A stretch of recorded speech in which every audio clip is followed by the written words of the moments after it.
Good morning and welcome to the Preston County Chamber of Commerce Legislative Follow-Up, our chance to find out how our local legislators feel that the recently ended legislative session went here in West Virginia. Now I'd like to introduce for our opening prayer and the Pledge of Allegiance, Mr. Tim Wotring.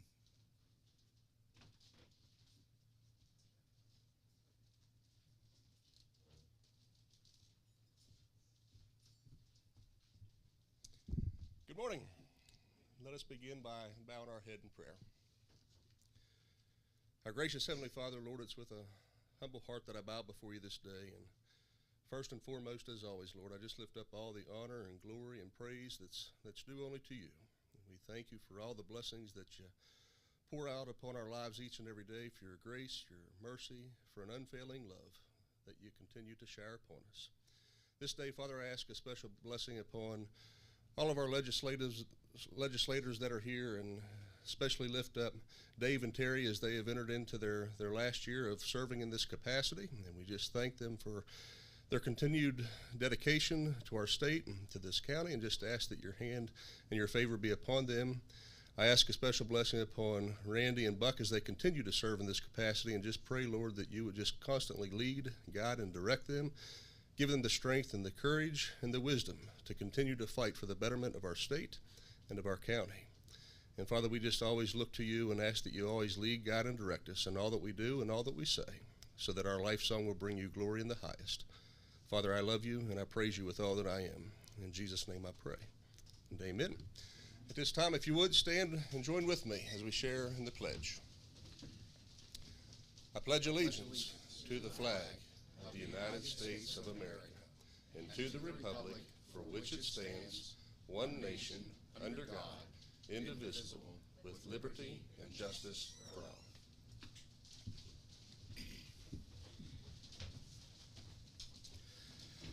Thanks, Tim. Bo, don't sit down. He's on his way. Yes, and now some opening comments from Bo Burnside on behalf of the Chamber of Commerce. Hello, everyone. I'm Bo Burnside. I'm current president of the Preston County Chamber of Commerce. I just want to welcome everyone here today. We're just here to recap some of the accomplishments and follow up with some of our concerns from the kickoff that we had in December, we believe. We couldn't figure out if that was 3 days ago or 3 months ago. So those dates get confusing, but we just settled on December. We did notice that there was some ditching on Route 7. Was that all you're doing, Randy? Did you get him down there? Yeah, so there has been some road work happening in our area here. You guys aren't here to hear me. I'm not going to take up 20 minutes like it says on the schedule. But we want to have Dave and Terri come up. We do have a gift that we'd like to present them. We really appreciate your service to the community, our county, and our state. So thank you guys so much, and we'd like to present you this gift that Christy has here.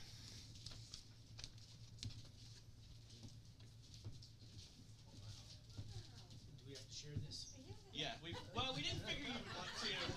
How sad you sharing?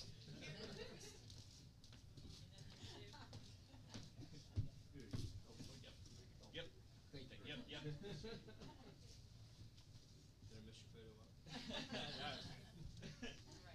All right. We really appreciate it. You guys will have plenty of time to talk, so. I'm going to hand it back over to Dave, and we'll get started here.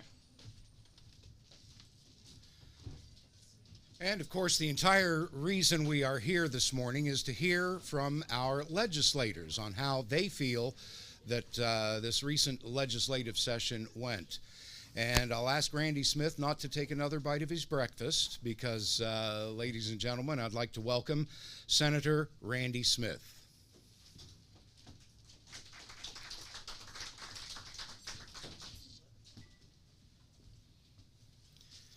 Thank you, Dave. Appreciate Chamber putting this on. It's good to see so many familiar faces after spending 2 months down there with, I don't know what you'd call it, but it's good to be home.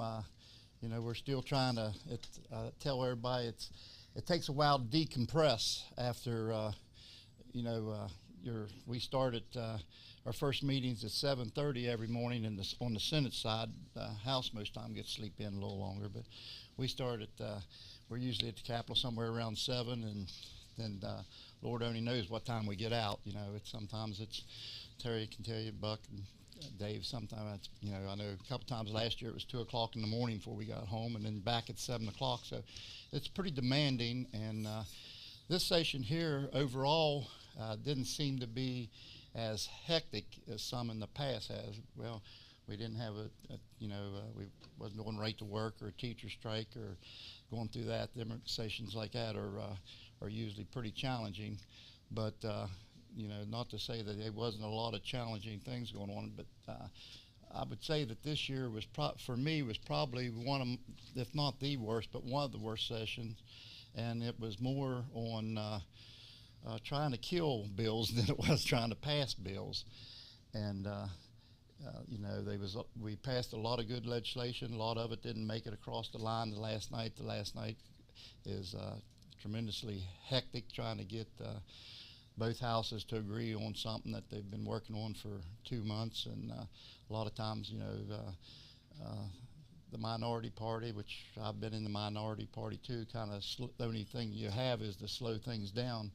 And then when you slow things down, you lose a lot of good legislation in the last night. But there's talk of calling us back in when we have interims for a special session, and some of the non-controversial good bills that got lost on the last day. It looks like we're going to get them across the finish line after all. The rare earth metals bill, which is a new big thing going forward, where we can extract.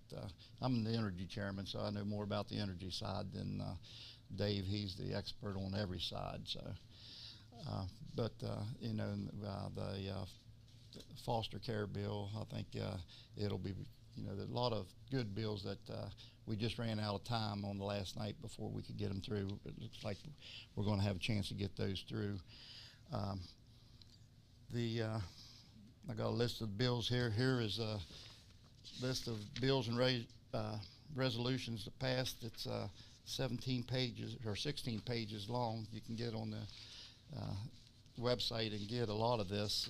Our communication director, you know, as always, broadband was a big thing. I don't know why we did so much work for broadband and finally got the money, but now it seems, and I'm sure Tim will tell you this, our providers now clear across the state, they're kind of worried because we did so much good to get you know, the regulations fixed, Frontier fixed from being an obstructionist, and now it's a big political ploy, so all your politicians want to get involved and come up with a better bill to make it better. And the problem is these people don't know anything about broadband. They don't know how it, I mean, they know the speeds and all that, but they've never ran a foot of fiber, but they know how these guys should do it. So we spend a lot of time fighting off stuff that, you know, one of the things, one guy for some reason thinks that when you put the fiber in, it should be open access to any company, anybody that wants it, which that sounds good, but when you've got companies like Prodigy and CityNet and them that's putting, and the EDA's putting millions of dollars of their own money into being able to get these grants, then it doesn't sound so good, because what it does, how many of us here would you know, invest, to make it simple, because I have to be simple, to build a new house, and then you're going to let your neighbors move in and use it, and it's the same principle. So we have to be careful with that. You know, if it's 100% government funded, then yes, everybody should be. But if you've got these companies and EDAs putting in their money, then you know, we got to make sure they get their investment back before they, you know, we open it up. It'll eventually be open to everybody, but we got to make sure they get their investment back before they do that. We repealed the ban on nuclear powers. West Virginia had a ban where you wasn't allowed to build nuclear power plants or basically anything nuclear, and I don't know what that was all about. I voted against it because I didn't have enough information. It was, I believe Dave voted against it too, where we just, it's the old saying, follow the money. I'd say if we followed the money, then we'd know why it was such a big hurry, because it did not run through my energy committee, which there's a lot of things energy related that didn't run through my energy committee this year. But you know, that's really not going to affect anybody right now. And, you know, they're saying it'll be, you know, 20, 30 years before anything like that would ever happen. But I just had a red flag. You know, there's some things, a lot of bills that when you read them and you start studying them and meeting on them, a lot of things just don't line up. Not only this bill, but a lot of bills.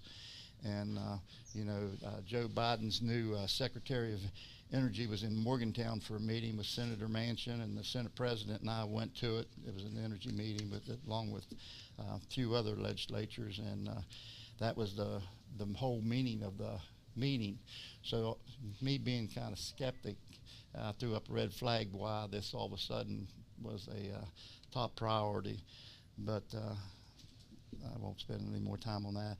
We created a mining mutual insurance company for mine reclamation, which the federal government looks, with this new infrastructure bill, West Virginia is going to get several $100 million for mine reclamation, which is a good thing. And then again, I voted for the bill because it does basically like we did workers' comp when we privatized it, where the state runs it now, and as most of you know, the government can't run much, but a wagon with the wheel coming off, it seems like most time. But you know, I was skeptical about it because the person that has the most liability on mine reclamation also happens to be our governor, so I was a little skeptical on that too. But I think overall it will be a good thing. It's going to help some out more than others, but at least it'll help take care of the mine reclamation part. And I spent most of the time in my energy committee fighting gas companies. It seems like they pretty well got the whole farm this year, in my opinion, and a lot of stuff was run by or around our committee because of and the only thing I want is things be fair. You know, we just passed the mine reclamation bill, and then we're allowing the gas companies to basically do the same thing, you know, ease the regulations and all that on them. And I just have a problem. I think we need to make sure, we want them here, we want them drilling, but we want them to make sure they treat, you know, take care of the environment and take care of the people, you know, so. You know, keep the people's rights, which one of the big bills that was ran to this year wasn't run through my committee, a gas bill, was lease integration, which the old word for it was forced pooling. We've been working on it since 2013 when I first started down there, and we got a bill passed this year. I voted for the bill. There's some things in there I have heartaches with, but we got the Farm Bureau, Property Owners Association, Mineral Owners Association, and the gas companies that all agree on a bill, which is almost unheard of when you get all sides agreeing on something. But it's going to help West Virginia because if you look around, gas is going to boom again. It's just like coal; it's up and down. But and you know, it protects the landowners, completely. And then the mineral, you know, you have to have. I believe the final bill was 75% of the people and has to agree to sell their rights before. And you know, I have mixed feelings with that. I'm against the government telling you have to, but then I'm also, it's not fair if you have 75% of the people wanting to sell your gas that they're not allowed to sell it because, you know, maybe only or 25% don't want to sell it. So it's a double-edged sword. It's a hard issue to deal with, but I'm sure we'll be going back and revisiting that over the next couple years. And roads, we did absolutely nothing on roads again this year. My bill, the old Randy's dream, stayed the nightmare in committee and didn't come out. And you know, I don't understand that because all it does is creates accountability and on, just gives them benchmarks that they have to reach. Like I think is 50% of the drill or maintenance on ditches and ditching and patching and stuff like that, and then have where they have to put it on the website where which contracts, who they went to and how they was done. But I will say there's been a lot of work done in Preston County, especially Tucker County, or Dave and I's other counties. This isn't an issue, believe it or not. Preston and Mon County in our district, it's a huge issue, and that's so people accuse me of saying, well, you're from, you worry more about Preston County, you do the rest. Well, yeah, because they're the only ones that got bad roads. If my other counties was complaining, I'd be in those counties doing it also, which Taylor County, we have problems, but again, they're all in District 4, and that's what the problem is, and you can't get anybody to understand that it's a district problem, because you just don't have the problem with roads in these other districts that you do in Preston County. They have been ditching some. They have been grading a few roads. I know up on the mountain, I believe down in the northern part of the county around Brewston area, these dirt roads that they milled up and turned them into dirt roads. They have started grading them, and I was contacted by Tom Batchett, the gentleman I work with a lot on roads from the governor's office, that they just put the contract out for the Aglin Road in Aurora area yesterday. They put it out, the contract up for bid. So, and I've been complaining about that road since probably 2013. So, the Aurora Pike finally got paved, if you want to call it that, last year.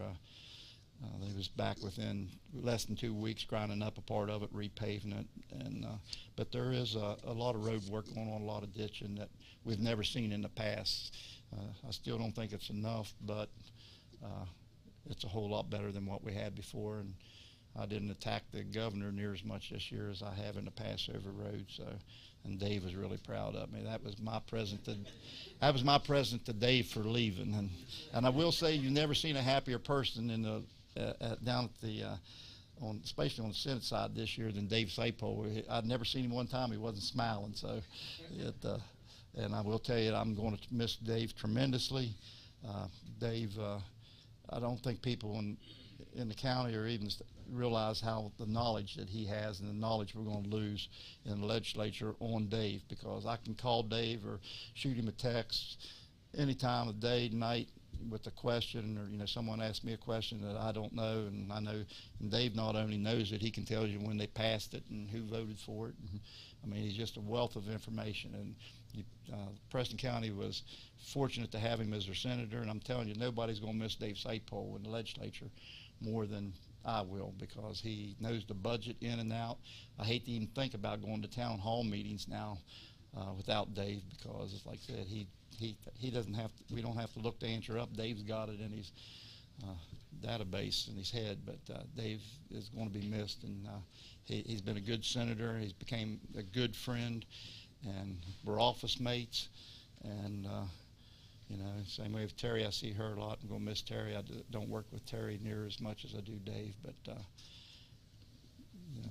like I said, there's 16 pages of bills. I can't go over them all with someone. I'd prefer to take a few minutes if someone has questions on particular bills. The state park bill, that was a big controversial one, but there was a lot of bad publicity on that, how it was actually going to work. Did it make it out the last night? Yeah, it was one of them that made it out the very last night, but it's basically addresses if like a hotel chain or something wants to come to a state park and build a hotel, then they can run it for 50 years, isn't it? Is it 40 now? Yeah, reduced. That's what people don't realize. When we get these bills, by the time we get them back, most of the time they're changed, and like I said, there's over 2,000 bills introduced every year, and we spend a tremendous amount of time answering questions and emails, phone calls on bills that never make it to the out of committee. So it's a pretty complex process, and it's pretty bad, but it's still the best one in the world. So, does anyone have questions on any certain bills? Not seeing any. Wow, this is kind of nice. We're used to having. You never ask someone down at the Capitol if they have a question. So. I'll ask one if I may, and maybe it'll cover there. I'm David Goldberg with Mon Health with Melissa. Like you two, keep each other in mind. She tries to keep me in mind. The PEIA bill that was brought up that didn't make it over related to funding. Any thoughts from you on where that kind of got stuck and if that might get resurrected in a special session related to hospital reimbursement? I know the spousal provision caused a little bit of concern on both sides of the houses. That's the one that was stalled in finance, wasn't it? Was it on the? I thought it was. Are you talking about the one that allows the providers to negotiate with the PEIA for up to 105% of the cost? Yes. Yes. And actually, I thought that passed, but I could be wrong about it. I knew that it came out of our body. Yeah. I'll have to do a quick look on that. I think the Senate passed it, and then there were concerns on the House side at the last minute related to the spousal provision, meaning if someone had access to insurance outside of PEIA, that they would get it through their employer, and that's where I think it got stalled, at least right before the end of session, because we thought it was gonna pass, because we heard very positive comments from both sides, and I was a little surprised it failed before session ended. I thought it passed too. We had three PEI bills. It just, like I said, it's just hard to keep track of everything, especially on the last night. You've got it in there. Well, here's a list of all the bills that passed, but they're in order. I don't know how you keep it straight. Did you guys bring it out of your side first? Yeah, we brought it out of the Yeah, Senate. I think it was a Senate bill. While you speak, I'll look it up. All right, any other questions for me? I appreciate everyone being here again, and appreciate your support, and even the ones that don't support. And helped VJ out this year. Finally, I got something VJ wanted. And that was one of those where we killed something that wasn't.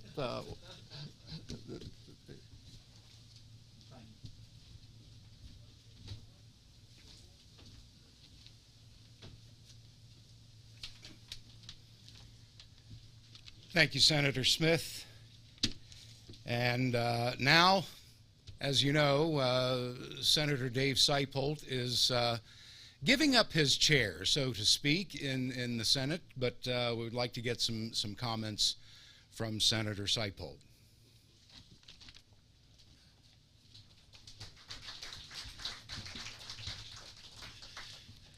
Thank you, Dave, and good morning, everyone. I have to say that the Preston-Mon County Day at the Legislature was a smashing success. That's one thing that the legislators and the staff alike always look forward to, and the couple years that the buckwheat cakes were not served, it was noted, and quite frankly, it's a highlight of our session. I enjoy having familiar faces down there and the excitement of the whole day. It's certainly worthy. So let me just take one quick step back, and I don't feel very knowledgeable today. I know Randy was very kind in his compliments of me, and I never feel like I'm quite prepared. I started off with a list of all the bills which passed, and took a highlighter and went through and put dots on them. There were 293 bills that made it through the legislative session, and I found 149 of them that were interesting to me. So I don't think I can talk about 149 different bills, but I'll probably hit a few high points as we go along. When I take a step back, there's been a fundamental change in West Virginia over the past several sessions. We've tried to change the way in which the state operates. We're trying to be more business friendly, and the idea is that over the years, and this has happened for the past 50 years, West Virginia has lost population. And if you think about it, people go where the jobs are. So if you have a business unfriendly environment and jobs are not available, people are going to go to where the jobs are. It's simple as that. So we're looking at ways to change the way we tax. We're trying to get away from the production tax and get more to a consumption tax, more on what you buy, not on what you earn. Many of the parts of state law, and this didn't just happen this year, it's been over the past 6, 8, even 10 years where we've brought our state more in line with what other states have done. The opportunities are evident, and if you've watched any of the press releases lately, we've seen a promise by Nucor. It's a steel manufacturing facility. They're promising 1 and possibly 2 facilities in West Virginia. It's going to be 3,000 to 4,000 jobs, and those are good paying jobs. And there's been a promise by Frito-Lay to bring in a manufacturing facility, an electric bus manufacturer in Charleston, a Coca-Cola bottling plant. These are all things that in the past couple decades you'd never heard of, because jobs were leaving, manufacturing was leaving, employers were leaving instead of coming in. I understand that there's a possibility of a hyper-processed dairy facility in north central West Virginia as well. I don't think everything is in place for that yet, but they're working on it. And those are the kinds of things that are going to bring people here, and those are the kinds of things that are going to build our tax base, maybe not from income tax, but by the development of the land and the ad valorem taxes. That's the engine that runs our state. We need to improve our revenue opportunities, and the one monkey wrench that got thrown into the middle of it, of course, was COVID for the past 2 years. Now, the federal government has provided funding to help improve infrastructure in all the states. And because of that, we kind of had, the legislature sort of had to change direction on where we were going. 3 years ago, we worked very hard toward trying to find a solution to reduce the burden of income tax, personal income tax on our citizens. But we felt this year it was best to put that on hold for at least 1 year and put our eggs more in the basket of providing matching funds on the state level to pull down as many federal dollars as possible. This may very well be a once-in-a-lifetime opportunity. When we're talking about the federal infrastructure dollars coming in, those are dollars which are going to improve our internet, our bridges and highways. I know Randy just got done saying we didn't do anything for bridges and highways. We have a revolving fund right now which is available immediately, so we don't have to wait. The rule is that the state dollar has to be spent first, and then it's reimbursed by the federal dollar. So we have $600 million sitting, waiting to be spent as soon as the money is released. We're hopeful that tourism will continue to grow. In the past 2 to 3 years, probably because of COVID, we've had a tremendous increase, and there's also been an additional investment over the past 2 years in the tourism department through advertising in our adjoining states and across the nation. The advantage of that is, of course, we want to capture as many out-of-state dollars as possible.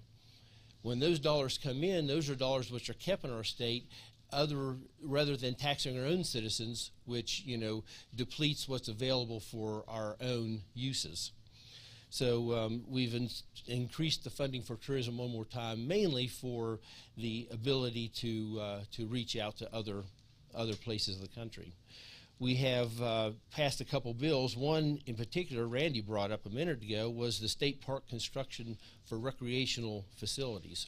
It was a very controversial bill. Many people didn't understand exactly what it did, but the long and the short of it is the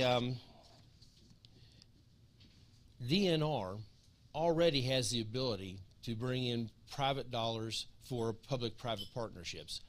An example of that would be in Tiger Lake, where there was a private investment of a water park down there. And the return on investment to the company is that they sell tickets in order to use or sell entrance fee in order to finance that endeavor. Basically, House Bill 4408 expanded that opportunity. Instead of limiting the length of contract to 10 years, it expands it to 40 years. So you can have a larger project which could be amortized over more years. there were a couple safeguards put in there. One was that it was made clear that that would only apply to new investments. So if you have an existing lodge, that doesn't apply to bringing in a manager to run that lodge once the state has paid for the lodge. It has to be new dollars that comes in from the private sector. There was the limit. Originally, they were asking for a 50-year contract. We limited that back to 40 years. It requires, instead of just one person, the director of the DNR, to execute the contract. There's actually 3 people. The director of the DNR, the Secretary of Commerce, and the Secretary of Economic Development must all 3 be in agreement and sign the contract, so we have more eyes on the process. We also have a provision that precludes the director from being hired or employed by any of those investors within a period of time after the investment takes place, so it can't be an inside deal. And finally, there were 2 amendments made in committee and on the floor. One was a requirement for a public hearing. So if there's going to be something take place in Cooper's Rock State Park, then there would have to be a public hearing that everyone could come in and put their input in. And there was an exclusion of Watauga State Park because of their unique situation as being nationally identified as a dark sky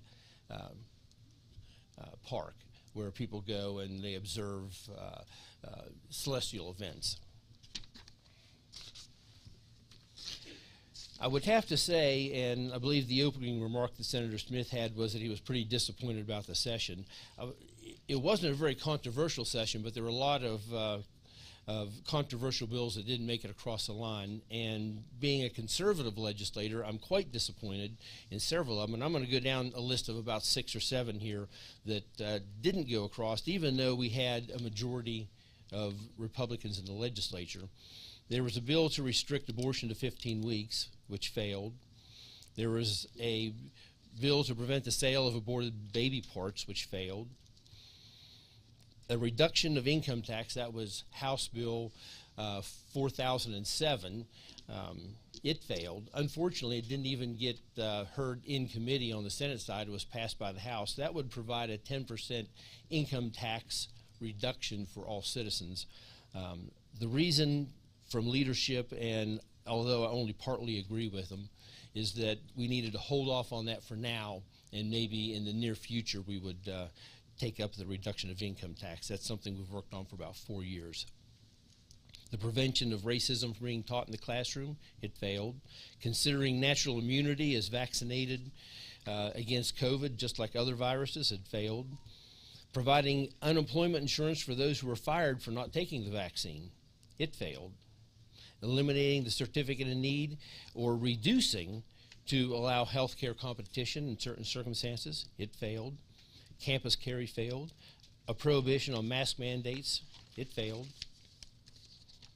Right-sizing the WVU funding and the support needs of community and technical colleges, it failed, although I will say, on a positive note, there was an outcomes-based funding model which was placed for higher education, whereby the programs which are meeting their goals will be funded more fully, and the programs which are not meeting their goals will be reduced in funding. So it incentivizes higher education to bring forth the programs which are most beneficial to our state.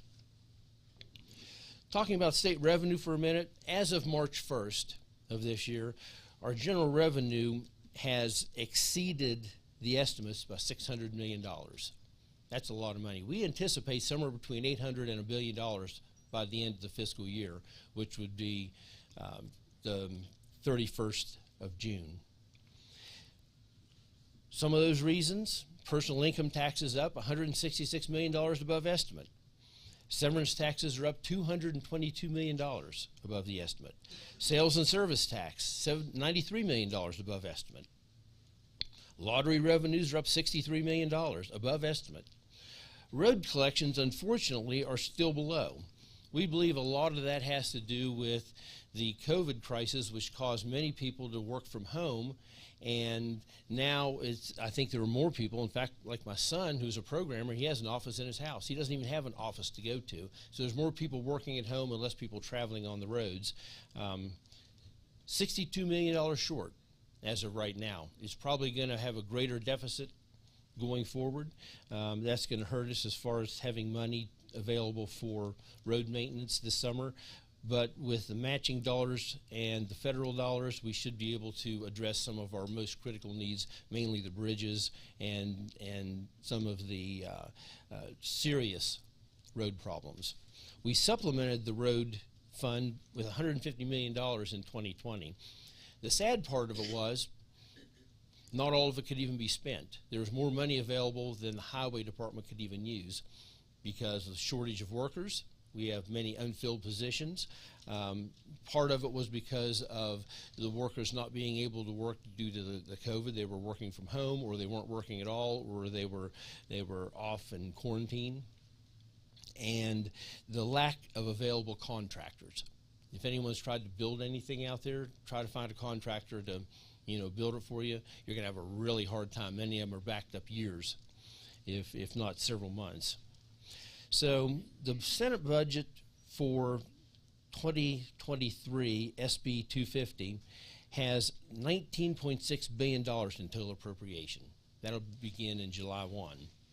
$4.6 billion of that is general revenue.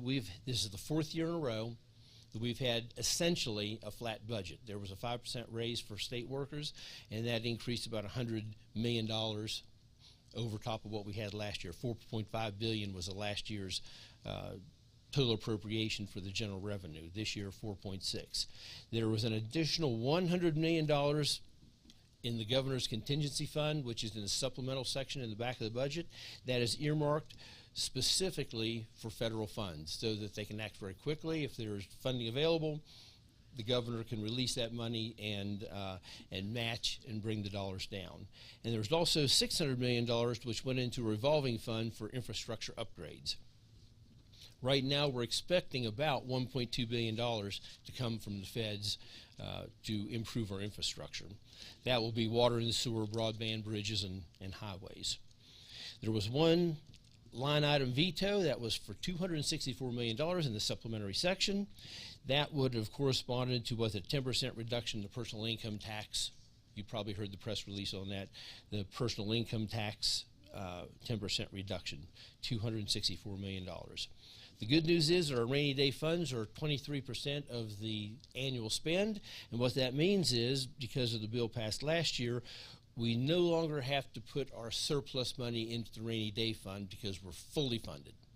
That means all of our surplus can be used for what's needed. Right now, the urgent need is infrastructure development and pulling down the federal dollars. And there is also a funding mechanism which, going forward, the intent was to reduce and eventually eliminate the personal income tax for West Virginia. So we would join the majority of states which don't have a personal income tax. Our pension system right now is looking pretty good. In 1993, our public employee and teachers pension system was funded at less than 10%. There was a proposal at that time, a bill written which required a 40-year funding of that. So in 2033, all of our pensions should be 100% funded. Right now, some pension funds are above 100%. The teachers' retirement fund is right around 79 to 80%. And we expect, depending on how the market goes, when we have good years in the market, that gets funded more quickly, and we have bad years in the market, it costs us more money. But we're hopeful that within 10 years' time, that's going to be completely gone. That will save our general revenue $600 million a year, because that's what we put into it in order to pay that down, that unfunded liability. I mentioned there was across-the-board 5% raises, an additional $10,000 for state police as well. The one-time bonus that the governor promised did not happen. I guess there was some question on procedure whether it could even legally be done, and it was not taken up. County officials received a pay raise. There was a bill 4353, and I know that in Preston County we have a couple different bonds and levies right now. Going forward, after next year, anytime there's a referendum on the ballot for a school levy or a fire levy or a new bond, it would have to be held on a regular election day instead of on a special election day, which would be a Saturday or a Sunday or something like that. And the idea is that we have better turnout. Many times a bond or a levy will be passed with only 5 or 6% of the voters present, which seems innately unfair. We had a loss of 2 very important bills that I talked about in last winter before we went to the legislative session. Unemployment benefits, we had intended to index the unemployment benefits to the unemployment rate. So in the counties and areas where the unemployment rate was very low, the length of time that a person could receive the unemployment benefits would be shortened. And also, Workforce West Virginia has in place, and they're trying to work the bugs out right now, a connection between those who are receiving benefits and those who are looking for workers. Terri and I just had a call from a constituent a couple days ago. He said, hey, I need 5 or 6 people for my company. I need them right now. And I keep calling people, but they won't answer the phone.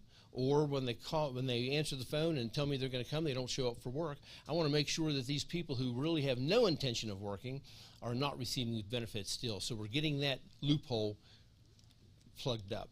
We know that over the last couple of years, unemployment insurance was very important because so many people were affected due to the COVID crisis.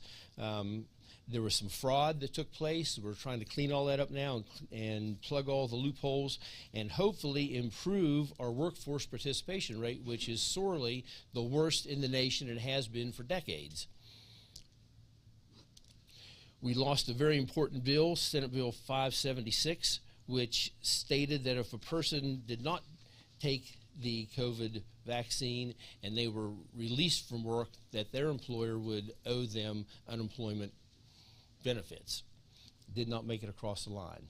We had a foster care bill that did not make it across the line, but the good news is that with the available funds inside of DHHR, they were able to collapse unfilled positions and give those workers a pay raise. I think it was about a 10 to 15% pay raise.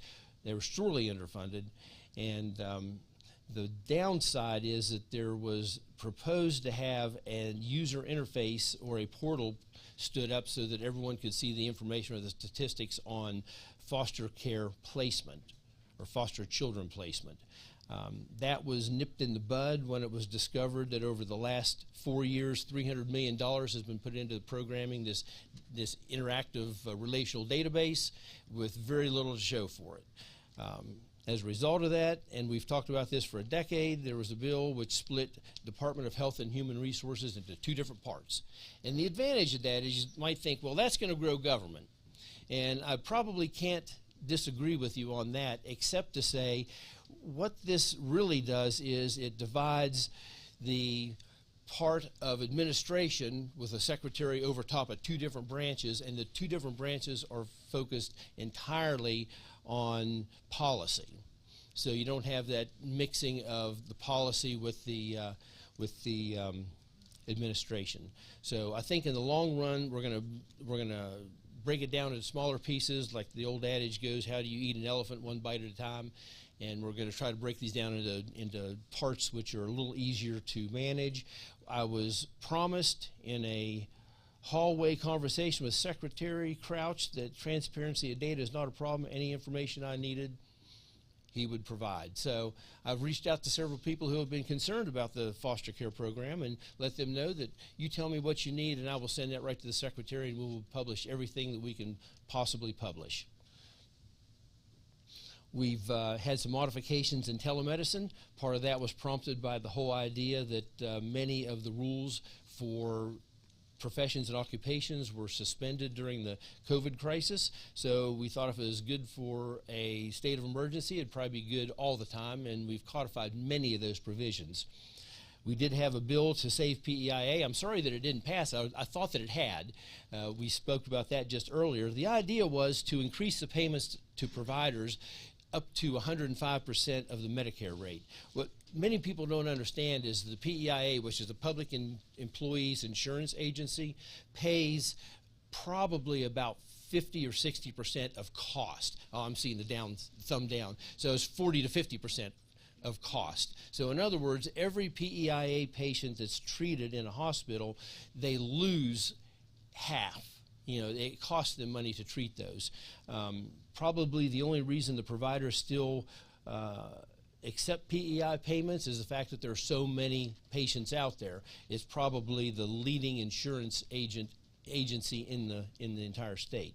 So what this bill did was it allows PEIA and the providers to negotiate the rates. The downside is it's probably going to increase the premiums.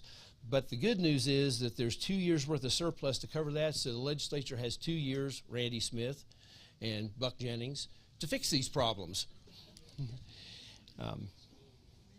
It has to be done. Quite frankly, if you keep running the health care in the ground like that and the employees are saving on their premium side, it's doing nothing but destroying our health care network. And we can't run at a deficit much longer. I think it's got to a point of being quite critical. Randy talked about the mineral lease pooling and updating a co-tenancy. Yes, I did vote against that for 2 reasons. Basically, I don't disagree with the fact that that the majority sometimes should rule, but in my mind, the purpose of pooling of mineral leases is to reduce the amount of waste so that all the land can be developed. Now, in West Virginia, we have more methane than we know what to do with right now. So all the methane we can stand, and at the end of the day, it's taking someone's property right. And you put those two together, as far as I'm concerned, we're not quite there yet. But it did pass, and I would expect that you're going to see an increased interest in drilling across the state of West Virginia because of that.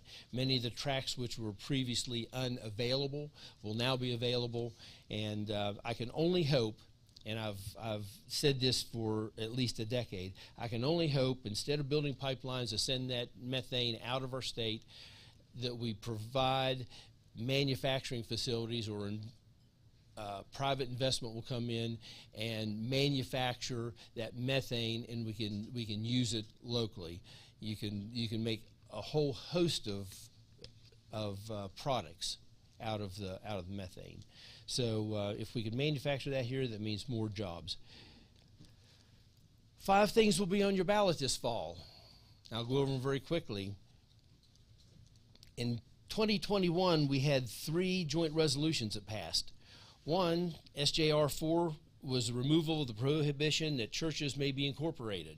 Very antiquated throwback from Virginia Constitution when we separated from Virginia.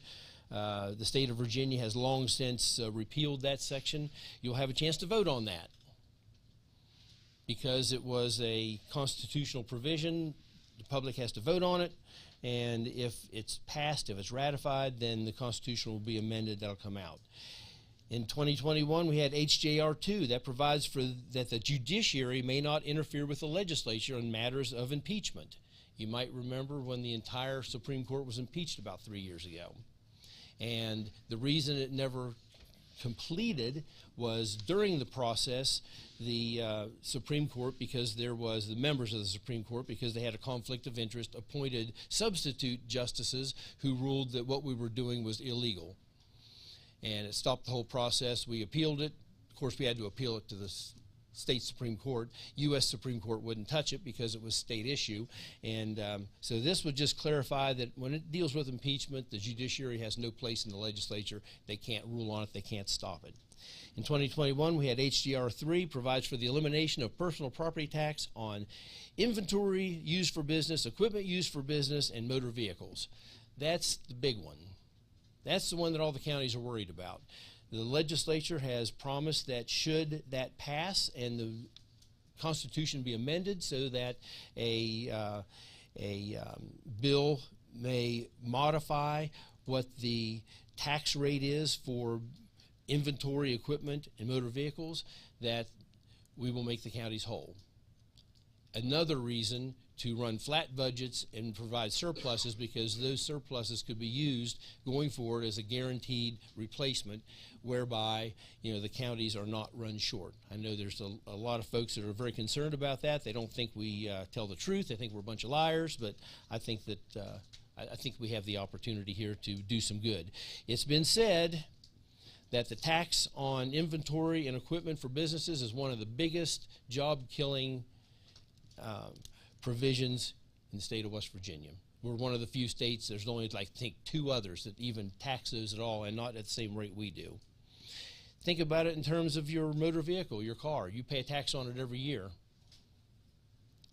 I don't know, I looked at our personal property tax from 2020. I think it was like $600–700 for all of our automobiles and motorcycle and this and that. It's a lot of money. The next one in 2022, HJR 102, that provided that, this is a big one. We've worked on this for probably a decade and finally got it through. House Joint Resolution 102 provides that all policies of the West Virginia Board of Education must come before the legislature for approval, amendment, or rejection. So how many times have I stood before the Chamber of Commerce or other public meetings and said, you know, every agency in the state has the ability to write rules, and all those rules come before the legislature for approval except for one. State Board of Education. State Board of Education is the only one. They're called policies. They write them. They have public comment period, and then it has the force of law. So should the voters ratify House Joint Resolution 102, all of their policies must come before the legislature for approval. So we have another set of eyes. We have an opportunity to amend and change those. So basically, the State Board of Education would no longer stand as the 4th branch of government. And the last one that we lost this year, House Joint Resolution 104, was term limits for constitutional officers in West Virginia. Didn't make it across the line, died on the last night, but it was really close. I think there was a title amendment, and we sent it back to the House for concurrence and ran out of time. But I have a feeling that one's going to come back again in the near future. So in conclusion, one of the bills that I'd worked on, it wasn't my bill, it was a House bill, but it went through my committee, was telehealth for veterinarians out of state. I thought that was pretty important for our four-legged friends. So now veterinarians from out of state can register in state and actually provide telemedicine for their animals. And I'm hopeful that next year we'll be able to stand up a canine charter school to help our four-legged friends with the challenges of touch-tone phones so they can make their own calls. That being said, thank you for your time. I'm sorry I went on so long. I only made it through 30 of the bills. I had 170. But if you have any questions, I'd be happy to field them, or if not, I can get the information for you. And if you do have questions, please wait for me to get to you before you ask the question. The reason for that is audio purposes for our streaming service. Any questions for Senator Sypolt?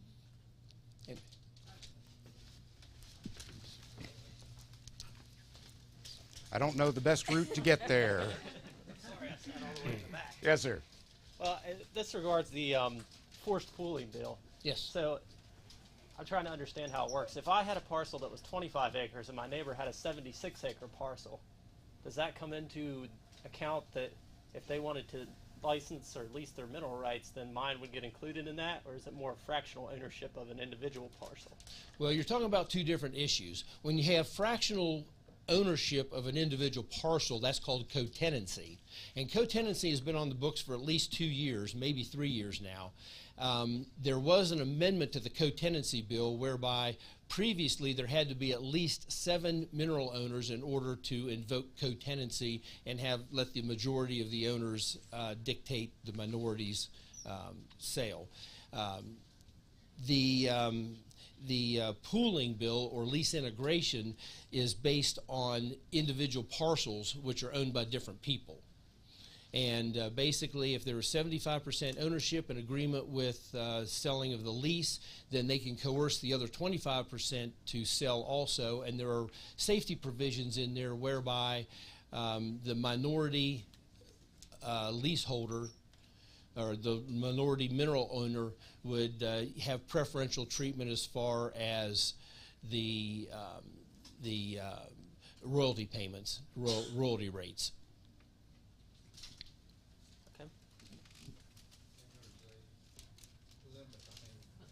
Yeah, there is a limit on the size. It can't be more than 640 acres, which is a square mile, I think. 640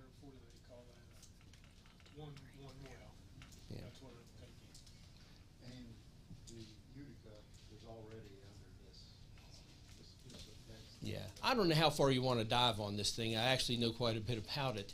The force pooling or the lease integration bill was targeted specifically at the shallow formations, which would be Marcellus and higher. Anything below the Onondaga, which is considered a deep horizon well, already has pooling provisions in there through the Oil and Gas Conservation Commission. There's a petitioning process whereby they can already pool all the lower formations. What this bill did was provide pooling opportunities for the shallow well formations, shallow formations, and also brought the shallow and deep formations under the same set of code. So there's not a difference. So, all right, anything else? And certainly if you have any other questions that you don't want to ask publicly, you can either send me an email, shoot me a text. I'd be more than happy to provide any information I can. I am not an expert on all these things. There's just a wealth of information we go through every session, and sometimes I just forget stuff. So, all right, thank you all very much.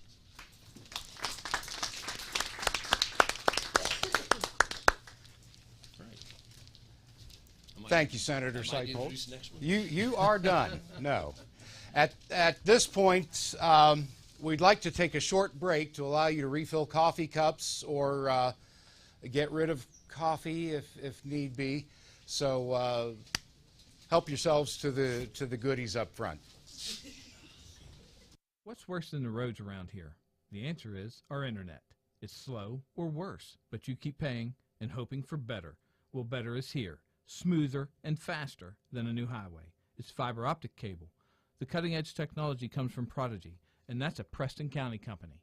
Prodigy, better phone and internet through fiber optics. Call us to see if we are available in your area yet. 304-777-4444. Prodigy, the way internet should be. You want the best food for your family, right? Well, CGP Foods is an employee-owned West Virginia company serving Preston County for 20 years.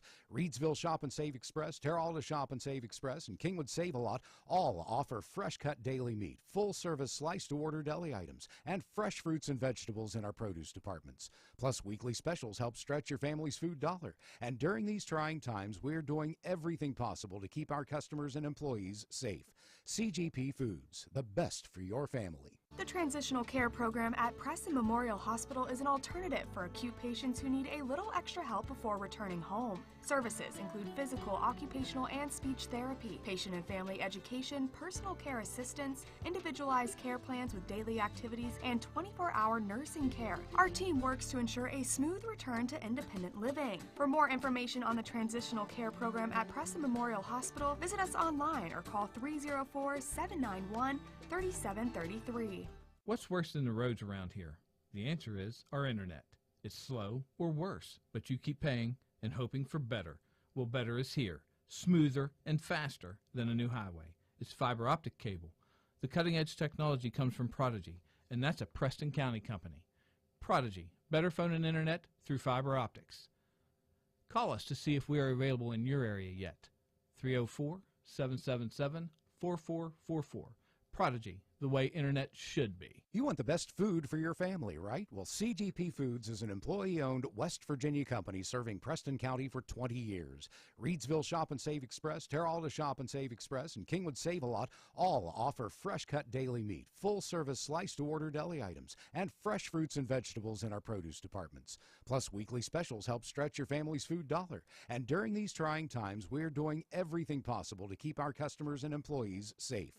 CGP Foods, the best for your family. The Transitional Care Program at Preston Memorial Hospital is an alternative for acute patients who need a little extra help before returning home. Services include physical, occupational, and speech therapy, patient and family education, personal care assistance, individualized care plans with daily activities, and 24-hour nursing care. Our team works to ensure a smooth return to independent living. For more information on the Transitional Care Program at Preston Memorial Hospital, visit us online or call 304-791-3733.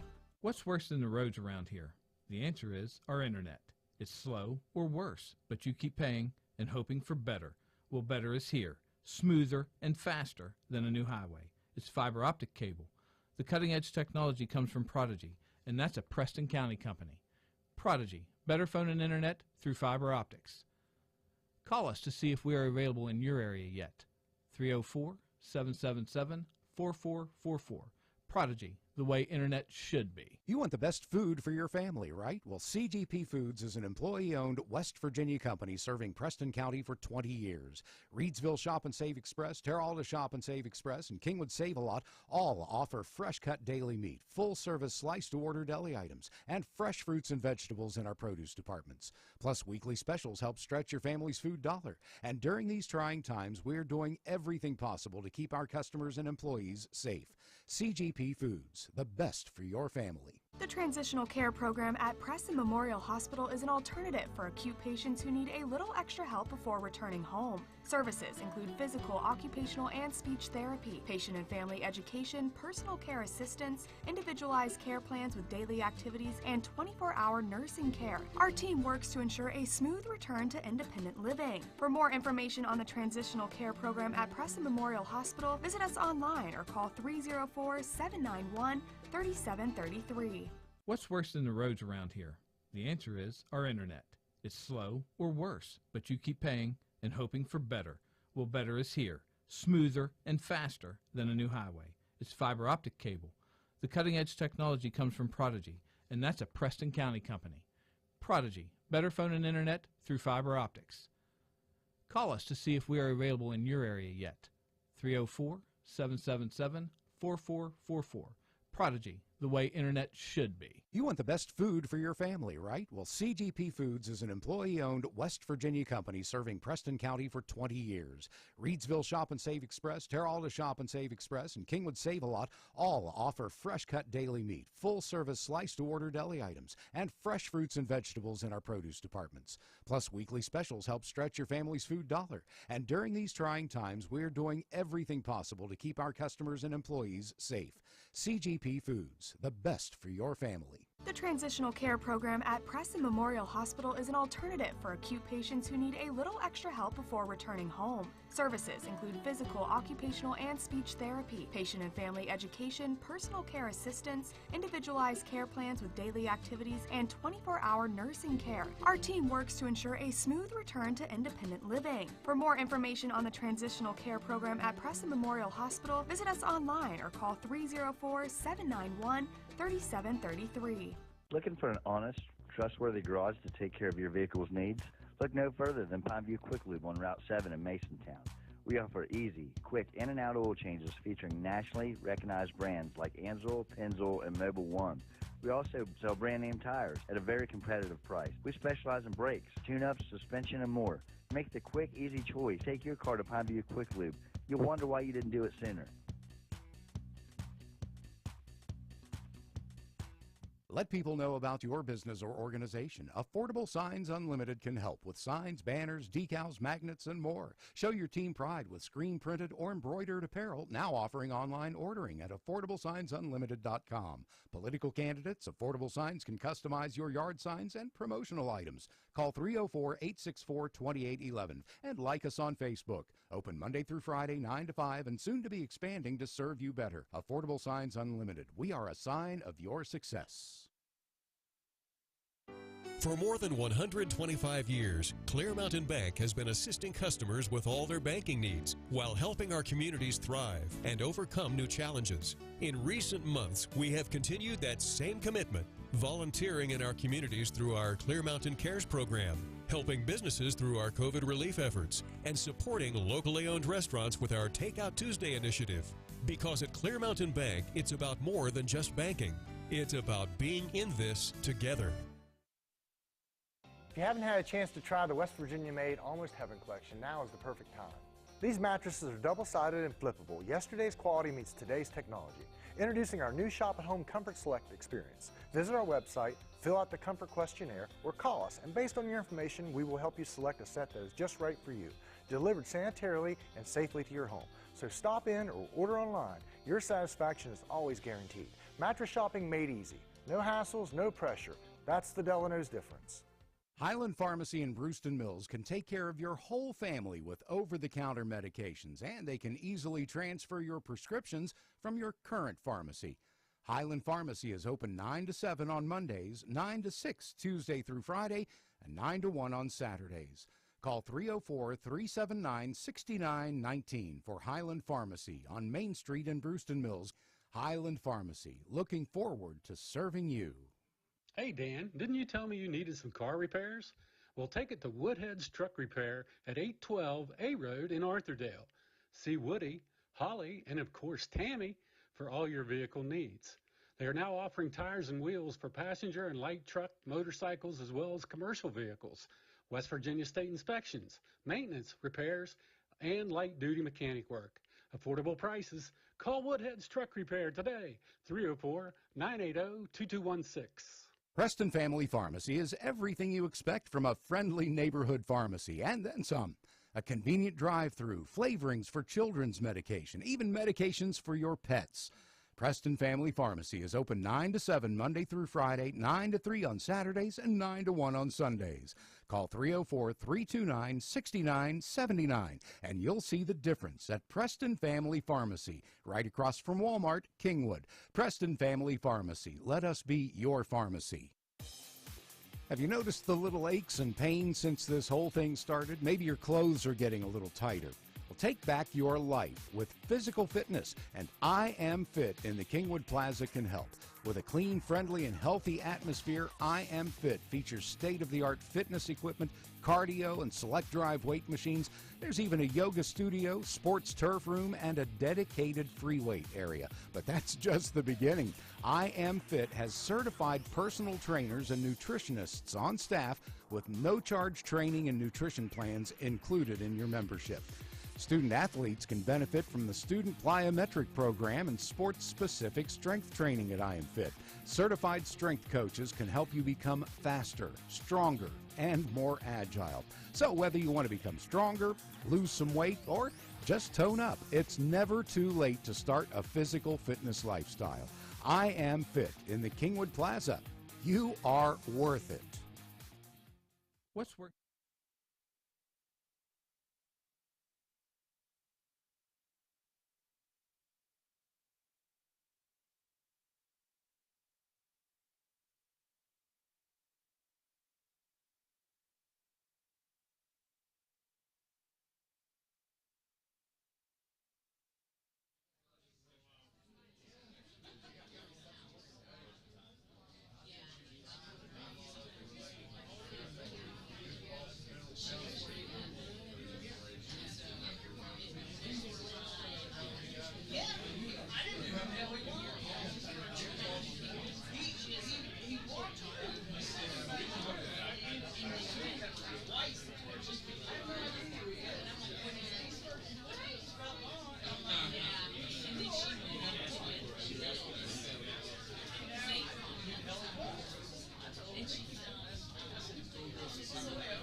Ladies and gentlemen, if you'd please make your way back to your seats, we'll continue. Before we go on behalf of the Chamber of Commerce, I would like to thank John Guillot and the crew here at the Inn for sponsoring this event this morning. They do such a wonderful job.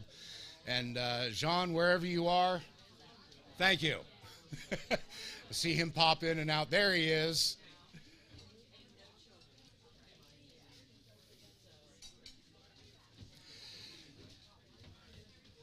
And now to continue this morning, where's Terri?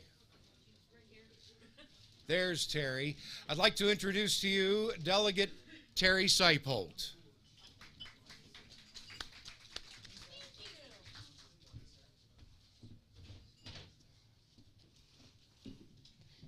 Thank you very much, and please bear with me. I brought back a head cold from Charleston. I would have liked to have left that down there, but it followed me home. I'm not sure after following Senator Smith and my husband there that there's much more to talk about. Knowing that I was not feeling well, I did prepare a little handout just in case that I did not make it. But we will proceed. I do appreciate the breakfast and coming together with everybody this morning. Like I said, I am Delegate Sypolt. I serve on government organization. I'm Vice Chair of Seniors, Children, and Family Issues. Serve on Ag and Natural Resources and Veterans Affairs and Homeland Security. Well, I have another one in the books. As of March the 12th, 2022, I finished my 6th and my last session. And I have been asked just how would I rate this one. Well, let me tell you, during my 3 terms, I've been through a couple of teacher strikes, impeachment of the Supreme Court. We've had some major flooding, some power outages. Then came along COVID and the pandemic. And for the past 2 years, we've been under a constant state of emergency. So I don't even know what a regular session even looks like at the Capitol. But you know, I would rate this one right up there with the good, the bad, and the ugly. But you know, with all that, I wanted to stay positive. So on the handout, I chose this photo. And we did do some good this year. We did pass Senate Bill 468, which was the creation of the Unborn Child with Down Syndrome's Protection and Education Act. And it was signed by the governor on this past Monday. And with this photo and the smiles, I think it just says it all. These are some of the most loving, caring children that you will ever encounter. And yeah, there is Baby Dog. Not a huge Baby Dog fan, but I'm telling you, him with the kids that day, it was amazing. I know Dave mentioned that we did have 2 other pro-life bills. They were House bills. They were our caucus bills. House caucus bills, 2 of them.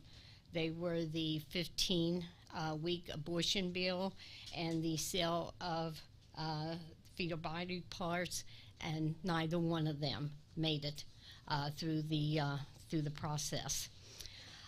During the 2022 session, we did have 2,216 bills introduced. That's a lot of bills. 1,483 were House, 733 Senate. 550 of those passed. 216 of them were House bills. 234 were Senate bills. 293 completed. 150 House, 143 Senate. That's more than the normal. Normal is about 250 a year.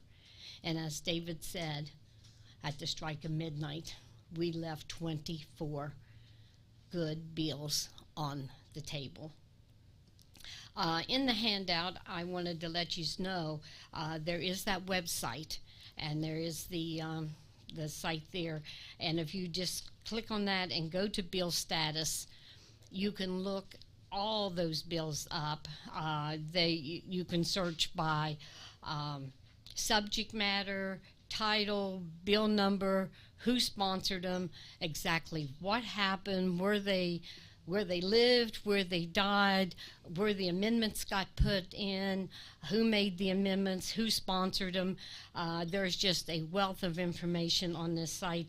And also, anytime you want to contact anybody, all the senators, the delegates, their home numbers, if they've got them listed, their information for their numbers at the Capitol office numbers and everything is listed on that page. Serving on the Seniors, Children, and Family Issue Committee, foster kids, grand families, those things has been in the forefront of things that I have been involved with. And we work a lot of those issues during the interims and with joint committee with the Senate's committees.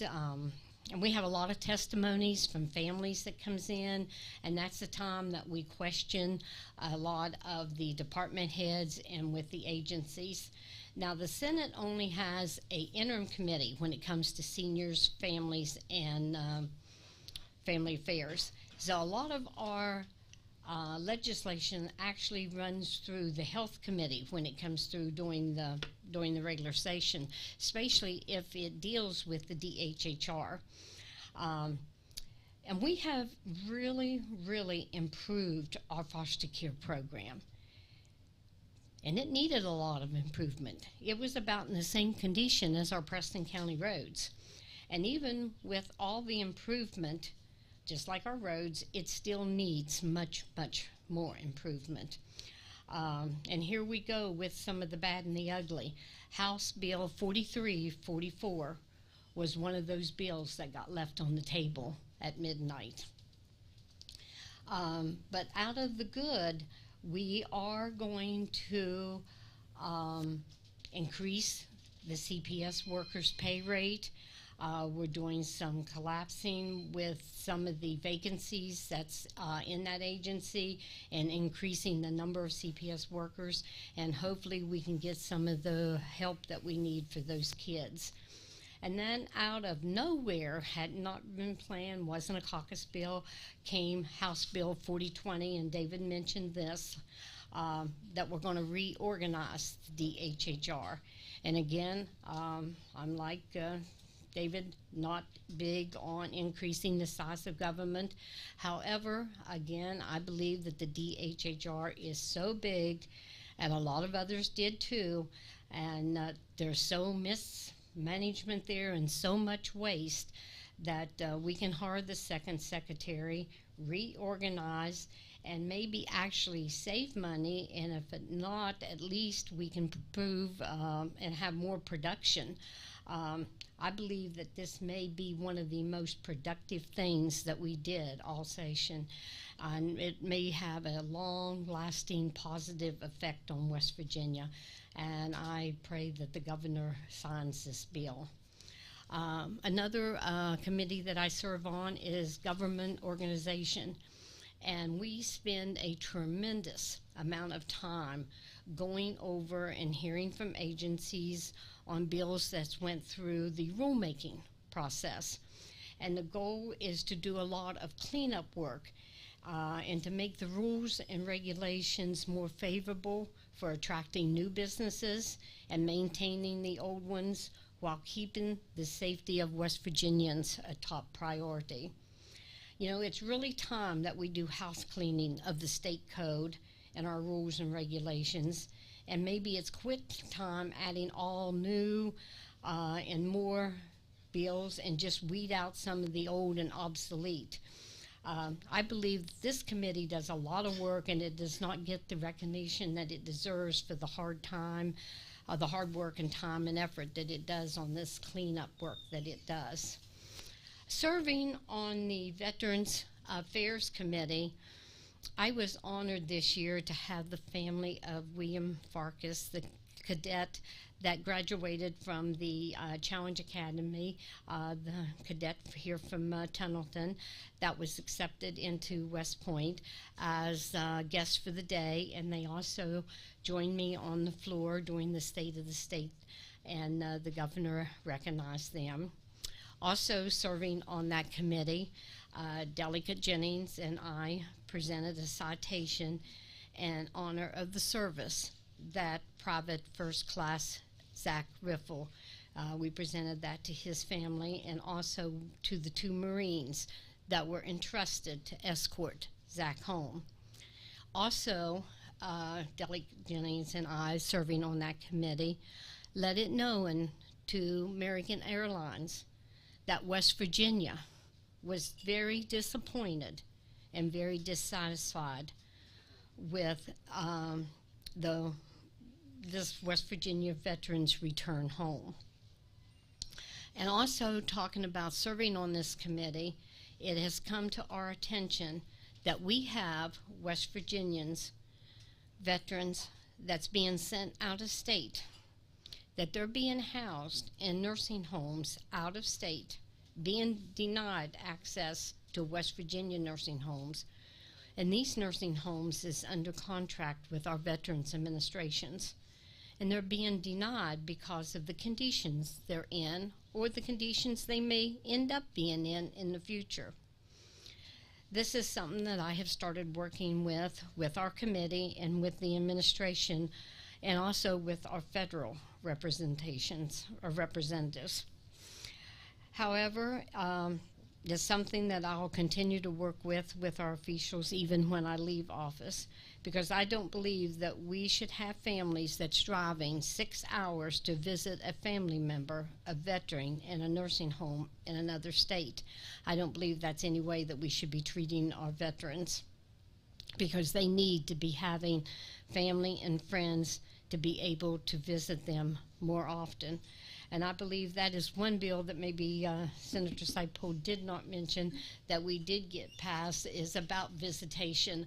I know last year we passed the law called Melissa's Law when it came to visitation in nursing homes, and this year we also passed another bill on visitation when you just recently had a procedure done. So that was another one that we did pass. In the handout that I prepared, there is a number of bills. I will not go down over them with you, but a number of these bills that I have listed is some good bills that we passed for public education. One's for economic development. That was a lot of things that we had in the forefront this year. And then just a number of bills that I felt that was of interest to our county and to the general public. I know Dave and Randy both hit on some of them, but this will give you the bill numbers and just a short title. And then, like I said, I gave you the website there where you can go and look any of them in, and I'm sure Buck Servant on education will definitely go over some of the education bills when he speaks to you.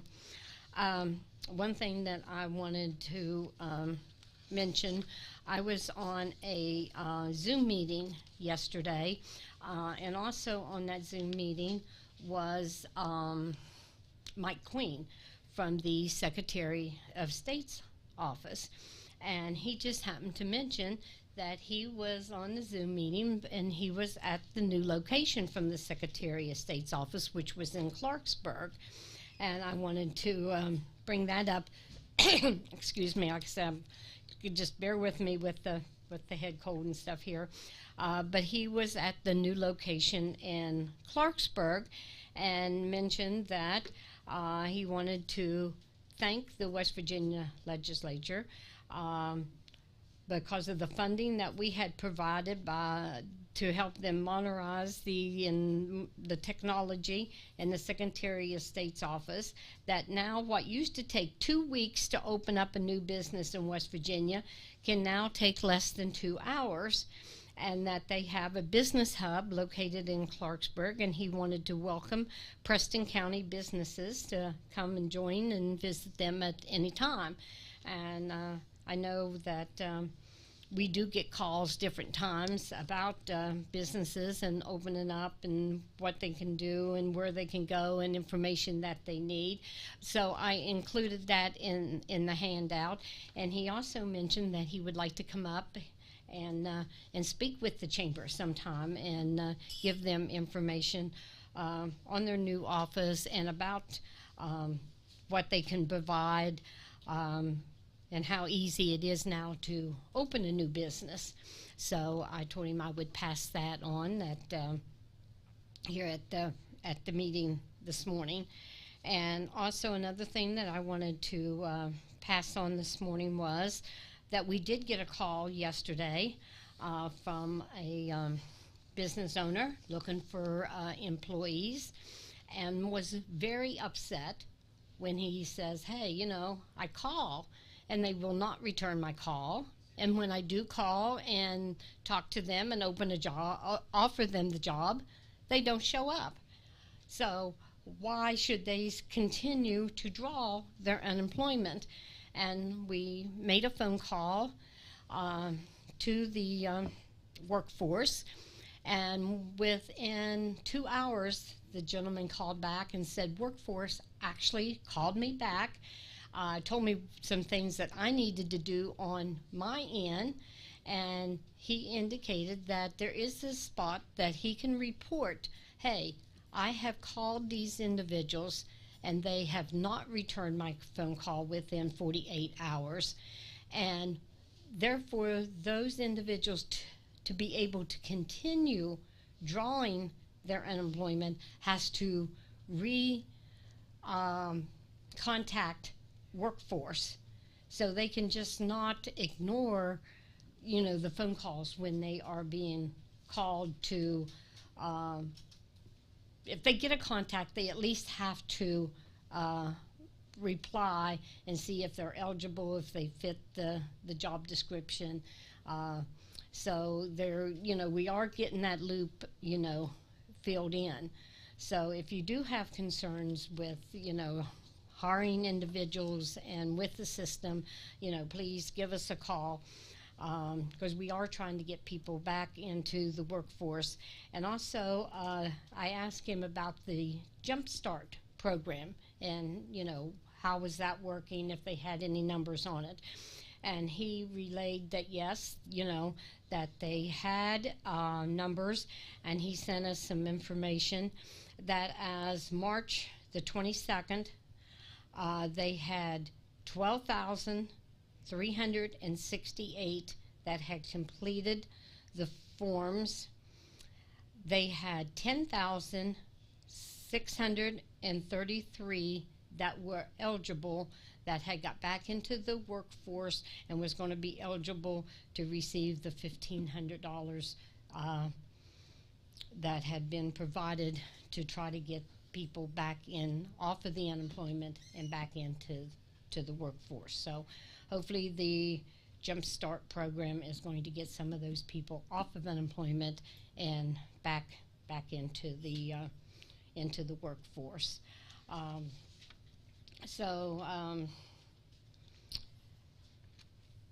Talking about bills that got passed, the House had 14 what we call caucus bills.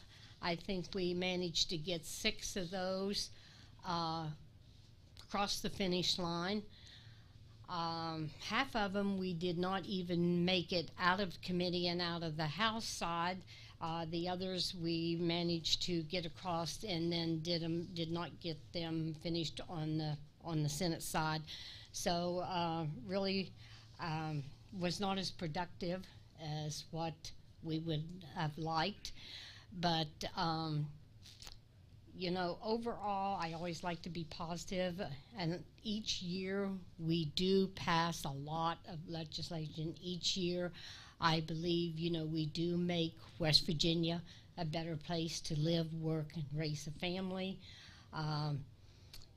So with that being said, I had a memory that popped up this morning, and it said, I believe this world is divided into 2 groups.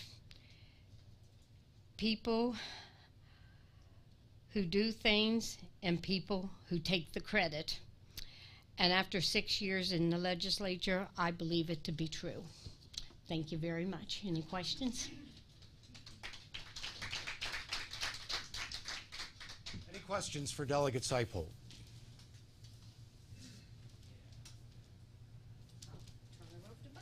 Thank you very much.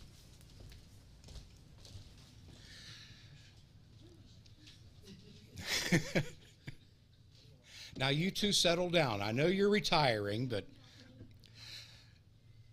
now, yes. Dave Price contacted this morning. The reason he's not here is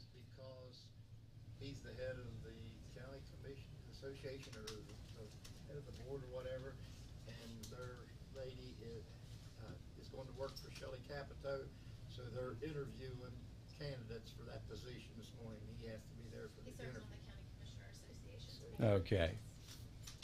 Okay. Now, would you please welcome Delegate Buck Jennings?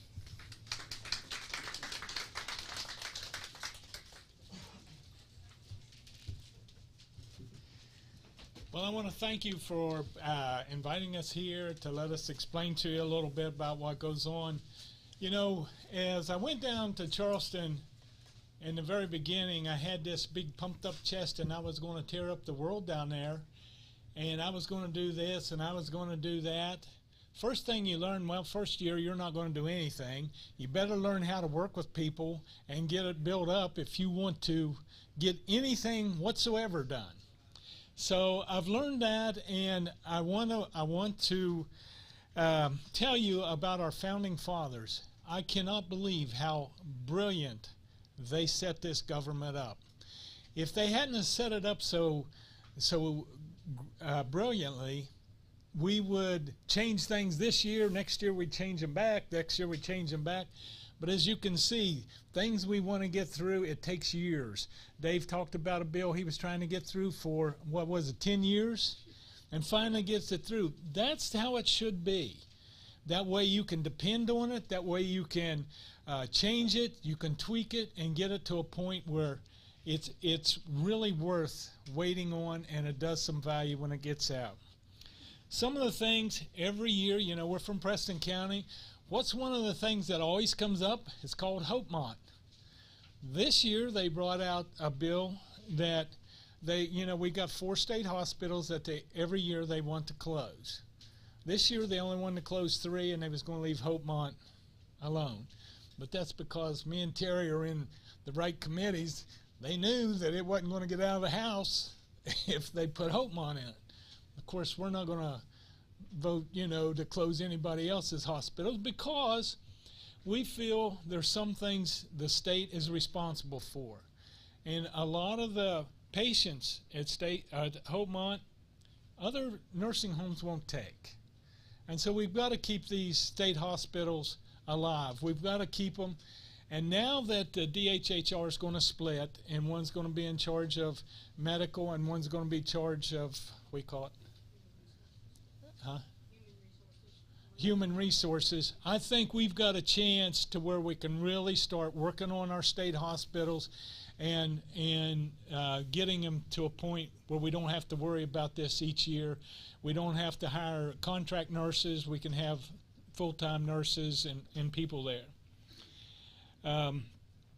Now, I'm a contractor, and one of my biggest things, whenever you start a building, you always start with the foundation. That's where we start. Well, I wanted to go to education simply because I felt education is where West Virginia needs to start. I want to give you one little statistic. Our 3rd grade, do you know what the competency of reading and in West Virginia was at our 3rd grade level? How many students were competent at a 3rd grade level this past year? 29%. That's how far down. And I feel that if we want to do anything in West Virginia, we have got to change that. There is absolutely nothing. We've got some of the greatest teachers, so it's not the teachers. Our kids, I'll go to fisticuffs if anybody wants to say our kids aren't as smart as anybody else's kids, because our kids are. So what's the problem? One of the problems, everybody says, well, we've got such a drug problem. So many of the grandparents are raising our children, and they don't communicate properly with them. So this year, the speaker ran a bill, and what that bill did in K through 3, they were going to cut the teacher-pupil ratio down to 12-1 and use aides to make up the difference, so we could have that one-on-one time. They say that the parents aren't helping the children. if just imagine yourself, if you were a teacher and you were put in a classroom with 26 kids at one time and trying to teach all 26 kids, you can't, it's just not there.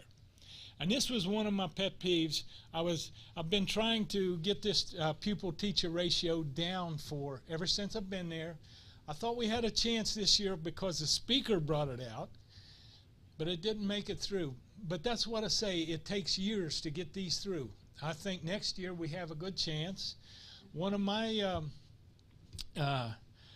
major bills that went along with that, if as they come up from kindergarten, first, second, and third, what they would do, the teacher would recognize this child's having problems, and then they would bring in people to teach the children so that when they hit third grade, they are competent. They are at third grade level.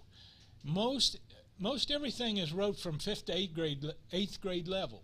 So if you can get a kid competent at third grade, their chances of graduating from college is tremendously extended, you know, and that's what we should, to me, should be focusing on, down where we can make a big difference. K through 3, learn reading and numeracy.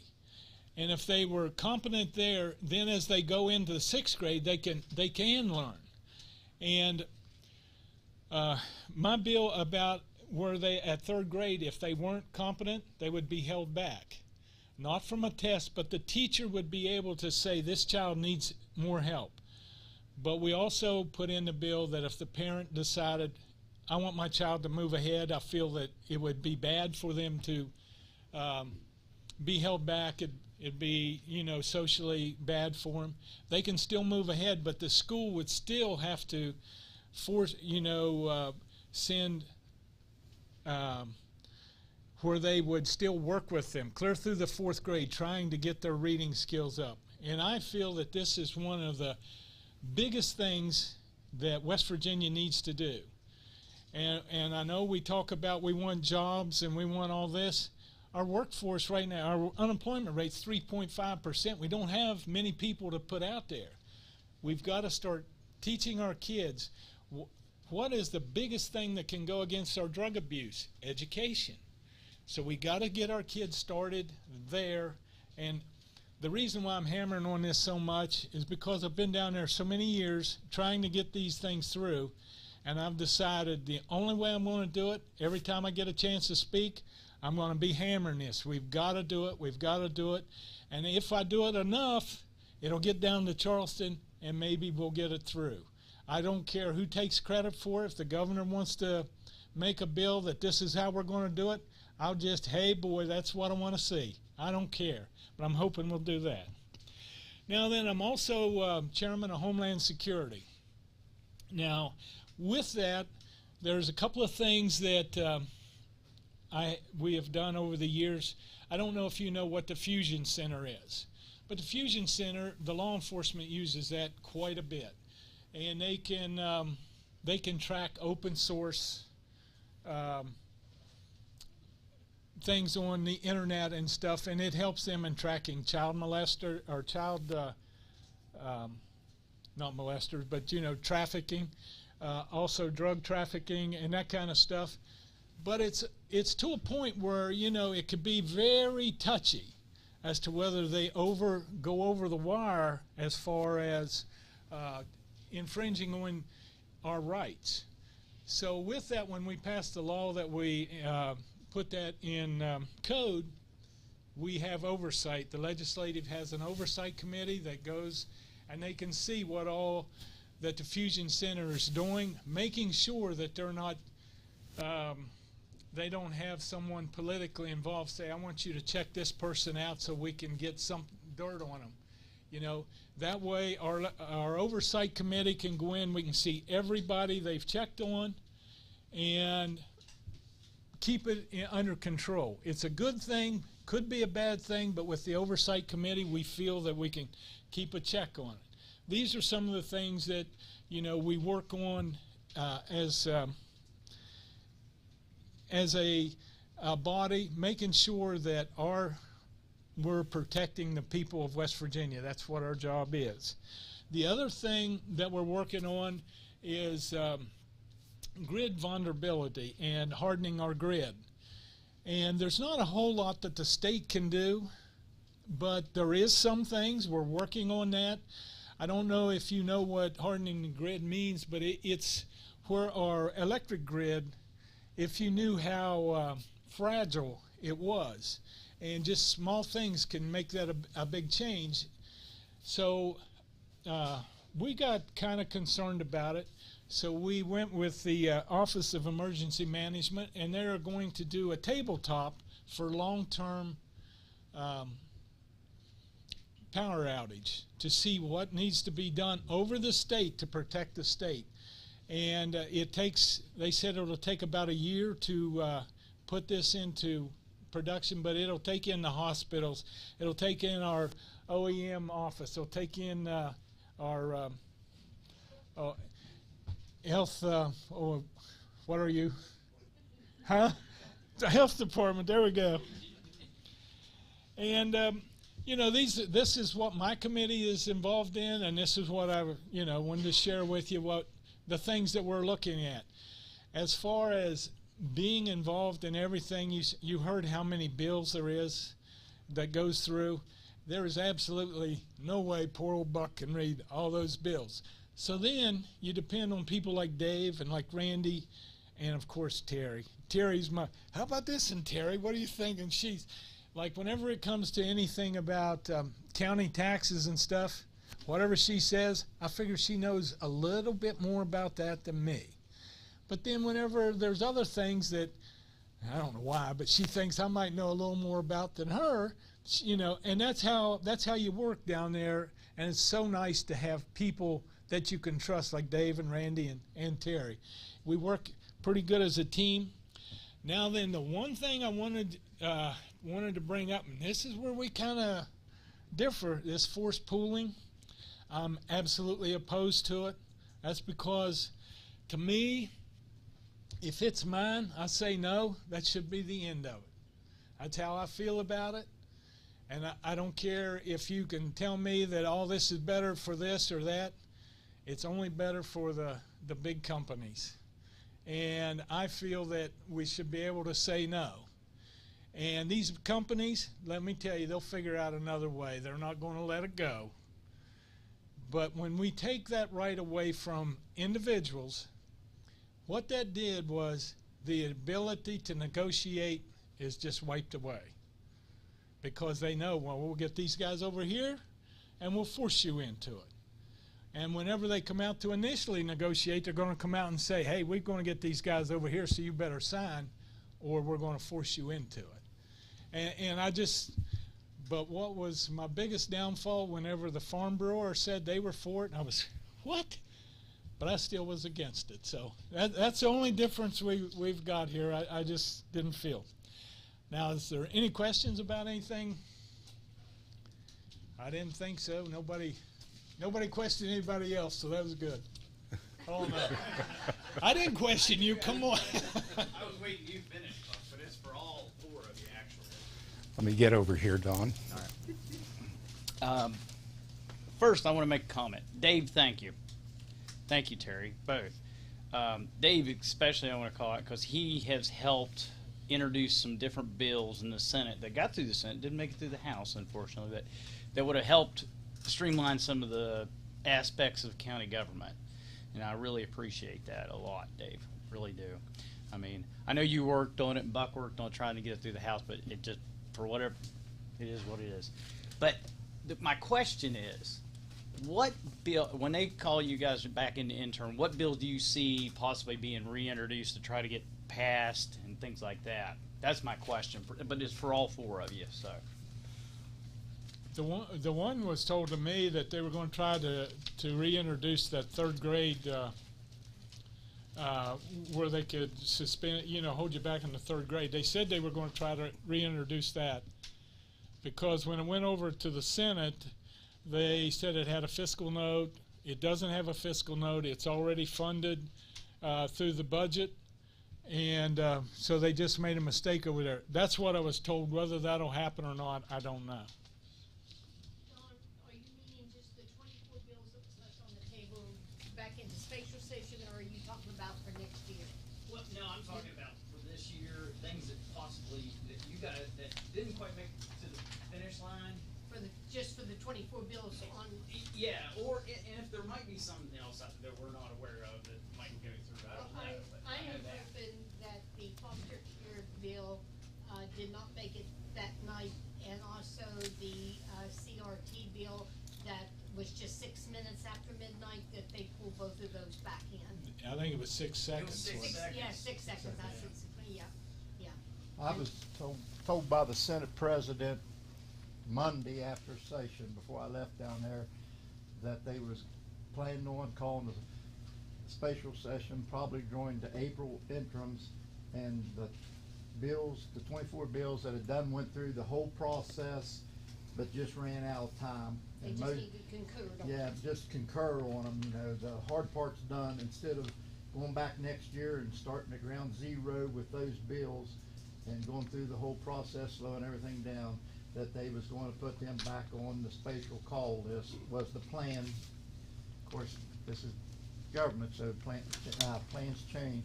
But the ones that died because it just ran out of time was going to be brought up and put on the spatial call list to get them through.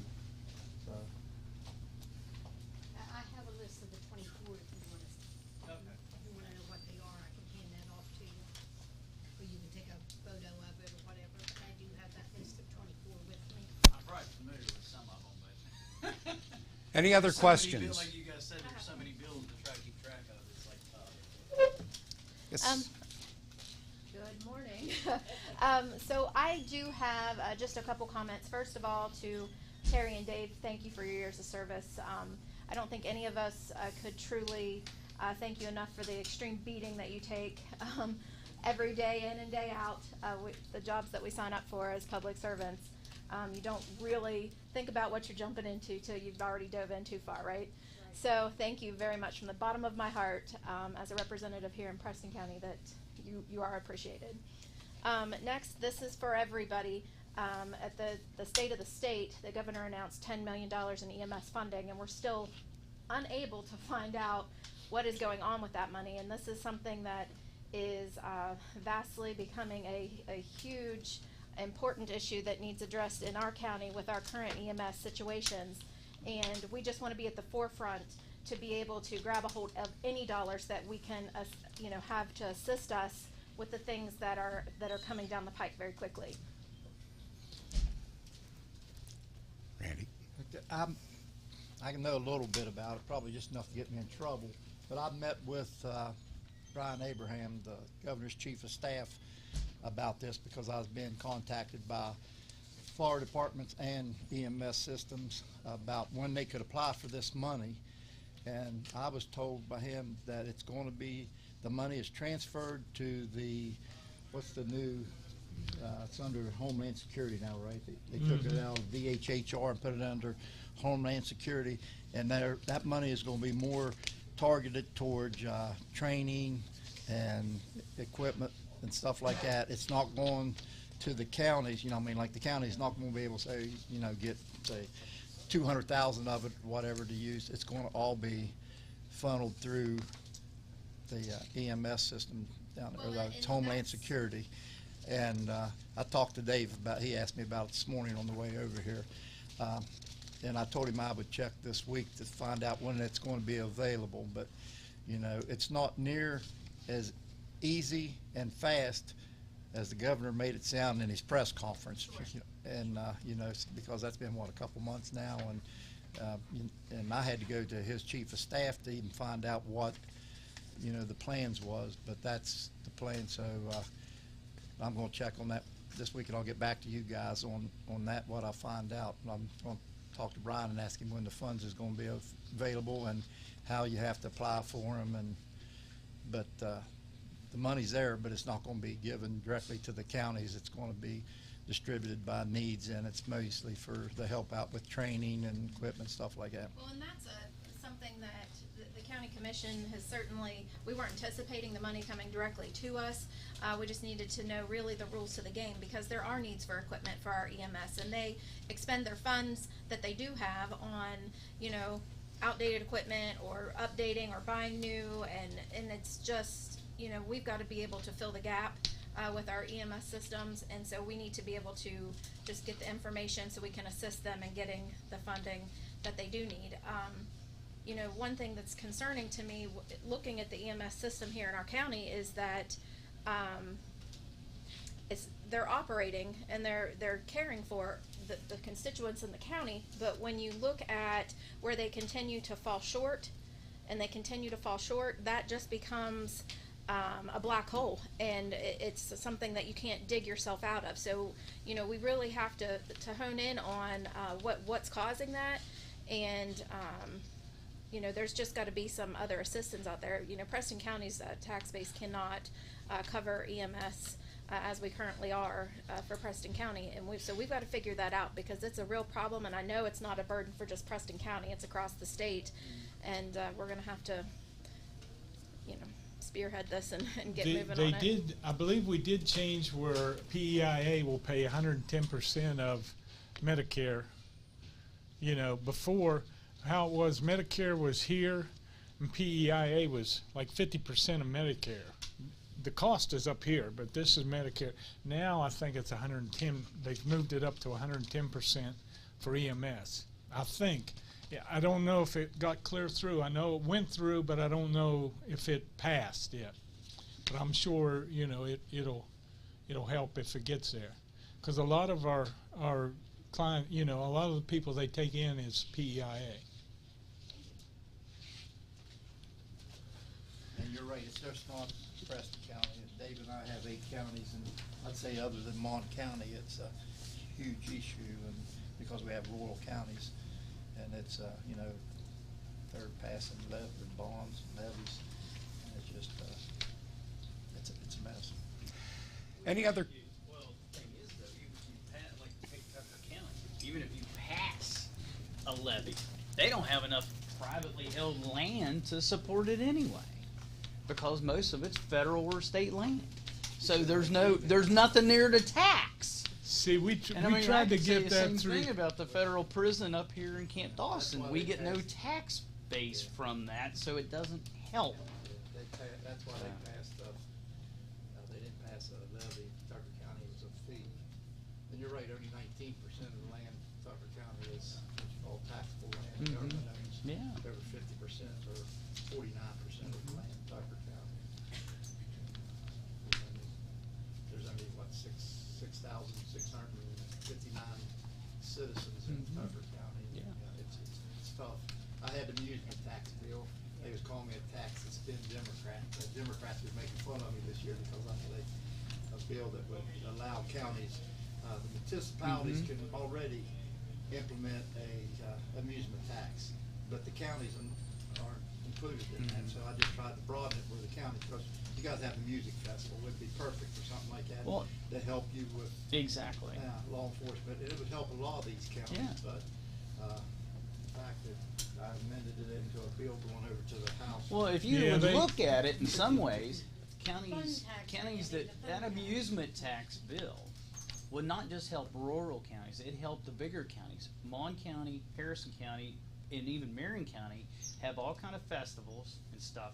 They could actually decrease the amount of property tax because they can make it up with that, which is a consumer tax, which would be more beneficial for people, which would actually help a lot of the elderly people with fixed income who can't pay their property When it went to the House, they considered that a fund tax, and we fought it. Of course, Randy sent it over. He amended it onto another bill, and the first thing they said was not germane. And I pleaded with him. I said, well, what, germane or not, let's just pass it, and we'll get it through. We got several votes. What were we, 5 votes short of passing it? But closer than I ever thought we'd get. yeah, but see, you've got so many other counties, they don't look at it the same way, and it's they know they're in trouble with EMS all over the state. They absolutely know. They're just losing squads all over the state. And I went to the governor before about it, and that's, you know, next thing I knew, we heard about this $10 million, but we still haven't got it yet. Yeah.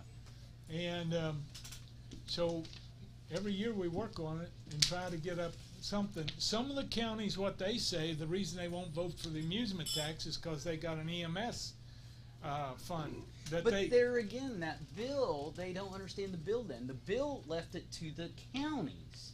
So if you don't want it in your county, that's perfectly fine. Don't vote for it. I know, but they also have a firm belief anything they give a county can do, every county will do. So to say that your county won't have to do that, they know that their commission is going to hit it, and it doesn't specifically say EMS on it, so the county's going to hit it and use it for something else. And that's what our arguments are. We can't pass it and say that it's specific for EMS. You see what I mean? I mean, it's not easy to get through. It, Buck, but my point is like I said, if you give that consumption tax for people, I bought tickets. I know probably everybody in this room bought tickets for some concert or some football game or something. And guess what? There's a bunch of fees on there. They're going somewhere. And if you were to have an amusement tax and Mon County can enforce it, they got all the events in Mon County. And like I said, they would be able to lower their property taxes on people. But the feeling is that they won't. That's the reason why it's so hard to get it through. Here's the thing, if they don't, what's going to happen is the people that in that county are going to vote those out of the office. Because somebody else is going to run on it and say, guess what? I'm going to drop this to make up the difference because we make this already, so why should we do it? That's not what happened with the municipalities on the B&O. I know that.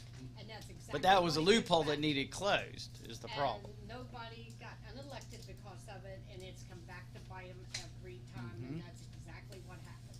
But there again, municipalities don't always, they don't vote when everybody else votes. And see, this is what I'm telling you about, where you've got to make, you've got relationships. That's how you get these kind of bills through, is you've got to go from, like, the finance chair. He's the big one. You've got to be buddies with him and say, we've got to get it through, because he's not going to pass something where he feels he raises taxes on the constituents. So you've got to explain it to him and get it sold through him in other ways. And that's why it takes so long. The Senate, they're set up a little different than what the House is. And they can get stuff pushed through a little easier than what the House does. But that's where a lot of times these bills die, is over in the House. That's the only way we got through onto the House floor was putting it through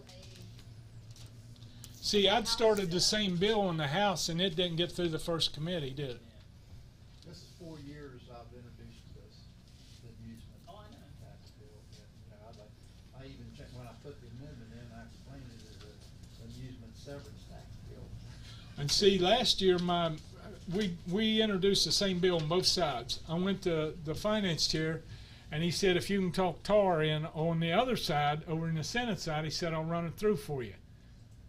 He wouldn't do it, so he didn't run it on our side. That's just how it works. But TAR, our Senate finance chair, he ran it this year and got it out and supported it. And it's what it is, it's not fair to the citizens on these, like Tucker County, I'll use it because I'm more familiar with it. And that's who the driving force behind it. Yeah, and you guys at the music festival, most of the counties want, and to be upfront, the biggest obstacle we face is tourism against it. The CBDs are against it. They lobby hard against this, and that's another thing. Because Dave and I, we met with Chelsea Ruby. I mean, we really know that they're pushing this. But the CBD up in Tucker County they get 50% of the hotel motel tax, and they got so much money that they couldn't spend it all, so they put it in an investment fund. But there's the county struggling from, we got, what, over 1 million visitors last year. Well, guess who's paying for all the services for those million visitors? It's the county residents.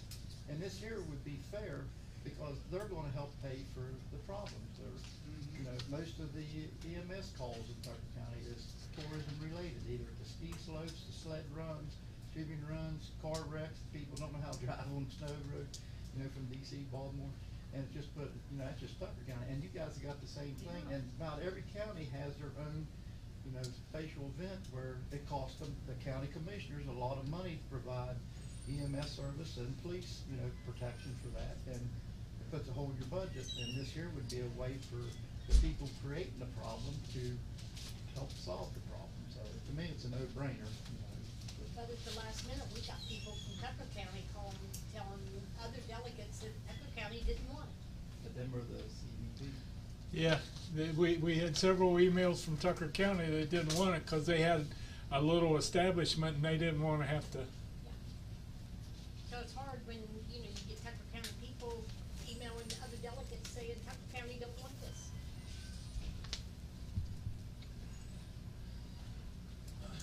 But you had your county commissioners down there. For Okay, is that it? Anybody else? Down there telling you it. Thank you, Delegate Jennings, and I'd like to thank you all for coming out. Special thanks to Tri-State Productions, Terry and Steve and Danny for coming out and helping us to get this out on the web so everybody can see it. Now for some closing statements, Bo Burnside. Bo.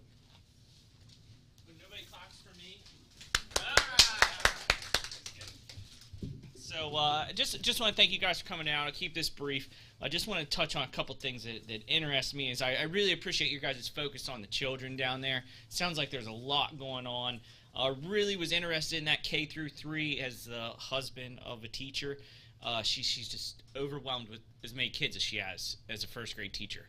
So having that lower number of students would allow her to have that more individualized attention, which would overall, I think that would be a great thing to keep on the radar there. And I think it was Terry that mentioned about the CPS workers. That's another aspect of someone that's working with our youth and our children. And as a banker, I know how critically underpaid they are. So anything that you could do to help them, because, I mean, they got to be in some very tough situations. And that really hit home to me. And the other thing, which made me pretty happy, probably doesn't make the county commissioners happy, was voting to get rid of that motor vehicle tax. I already paid for that car once. I don't really want to pay for it anymore. So found that pretty interesting as well.